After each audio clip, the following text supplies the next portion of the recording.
Днес ще приготвя студен чай с вкус на манго. Изключително приятен за децата и се приготвя с студена вода. И сега ще ви покажа как. Така, взимам си моя Magic. Това е невероятно. Ето, може да видите. Така, слагам 2 лъжички. Може да са пълни. Така, ето с вкус на манго.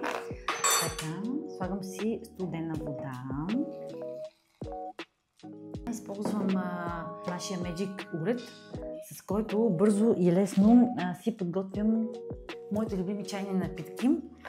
Става много бързо, не е от стъкло и не се притеснявам, че ще го щупа някъде. Подходяща за всякакъв вид напитка. Топла, студена, зелена, черна, бяла и така нататък. И след като изчакам 15 минути,